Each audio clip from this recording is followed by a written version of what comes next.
putting a torch to it for an extended period of time. I mean, these guys were such a threat that they're in Guyana, they're all over the place. They were under surveillance for a year, and our government allowed them to get on American planes and fly around.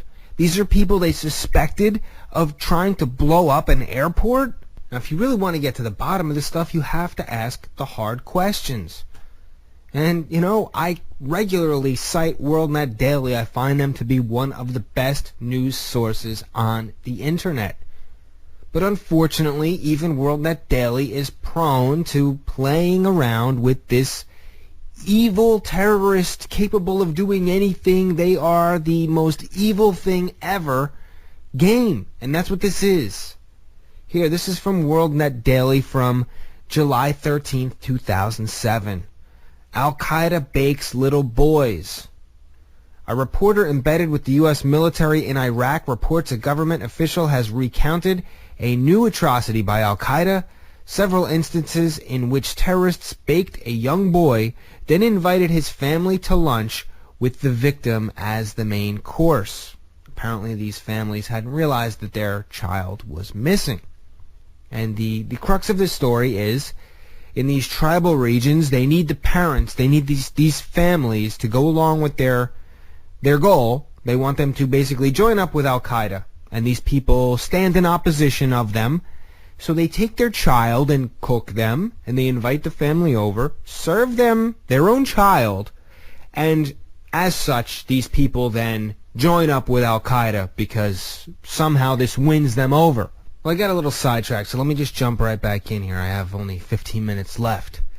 So what I wanted to say about Mr. Canon Andrew White, the man who revealed those who heal you, those who cure you, are going to kill you.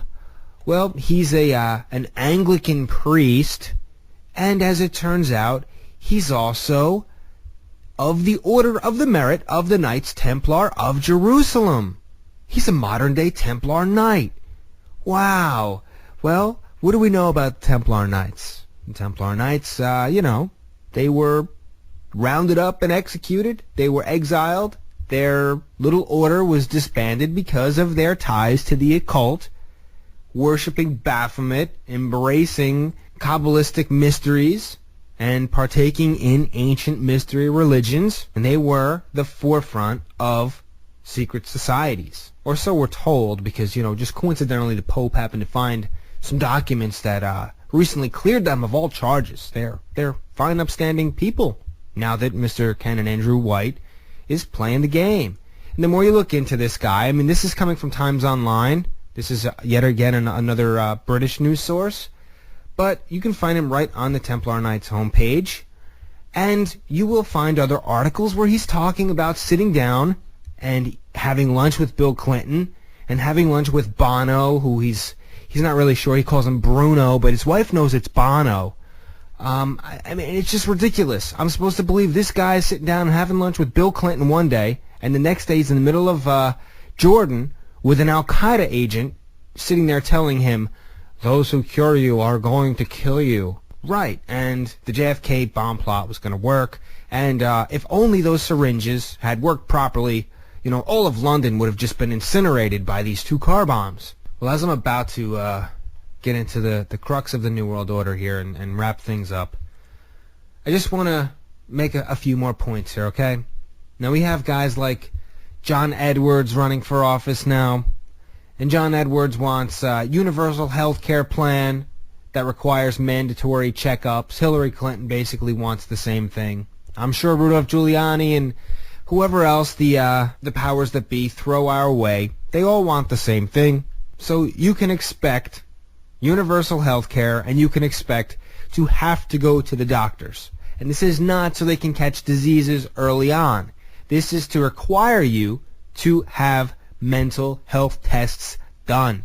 And, they will ask you about your religious persuasion. And eventually the time will come where if you believe that there is a God, that Jesus Christ is God, you will be deemed insane and you will not be allowed to have a gun. And I mean, look at the immigration stuff going on now. We need real ID. We need real ID now. We got to get this card. We need these biometric databases, all coming into play now. And they're not just going to put your social security number on there and an iris scan. You're going to have all your medical information on there. You're going to have your, if you're crazy, it's going to be on that card. And when you go to buy a gun, you're going to have to present that card. This is all about linking everything up under that all-seeing eye. It will know everything. You will be trackable by that card. Who you are, your essence, your identity will be on that card and primed for identity theft. And eventually that card won't be good anymore and you're going to need a chip. Now let me just get into these chips a little bit, okay? And I'm not gonna go crazy here because I'm running out of time. But the book of Revelation is very clear about receiving this mark. Now, if you take this mark, there is no salvation. There is no going back. You take the mark, you are damned. And many people don't understand this. I didn't understand this. I probably still don't, but I have a very good idea of how something like this could occur now, okay? So we have Clemson University is developing implantable biochips for the Department of Defense.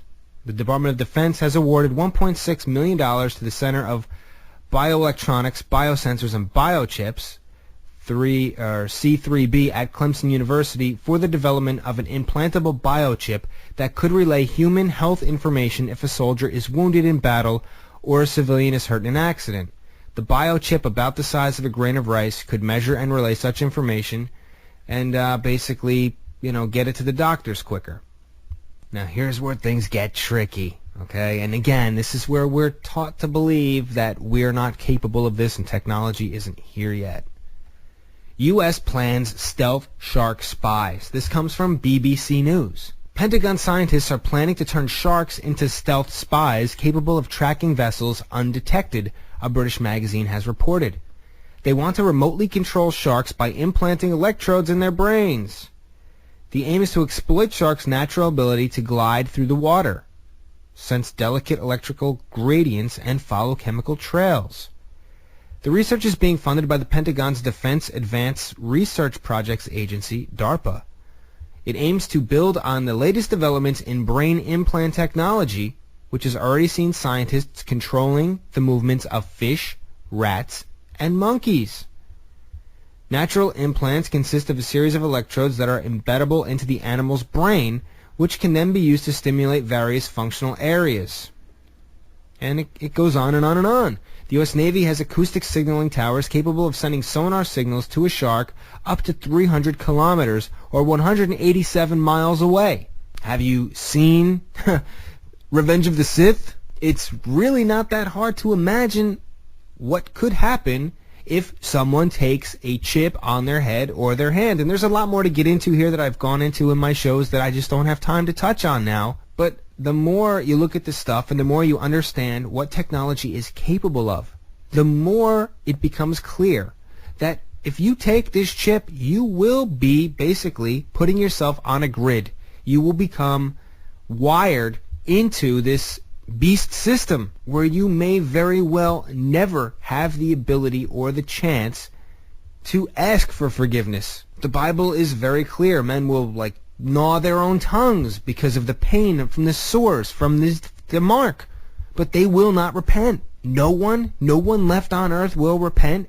Well, I find it very likely that there's an electrical and demonic hindrance that will keep them from repenting. So now everything, it probably sounds like a big mess to you, but I'm so involved in it that it's, it makes sense to me. You look at Christmas. Christmas, a pagan holiday, Saturnalia, or the worship of Yule. But Christians have been hoodwinked into thinking that it's celebrating Christ and that it's okay, even though the Old Testament makes it explicitly clear Christians are not to mix pagan worship with the worship of God. But we have the Christmas tree at Rockefeller Center, a Christmas tree that stands right in front of the statue of Prometheus, Prometheus the light bearer. He is Lucifer. It is another name and representation of Lucifer. And if you look into the Rockefeller family, and you look into specifically David Rockefeller, you will find the final cog in this plan for one world government. That's my belief after doing this research.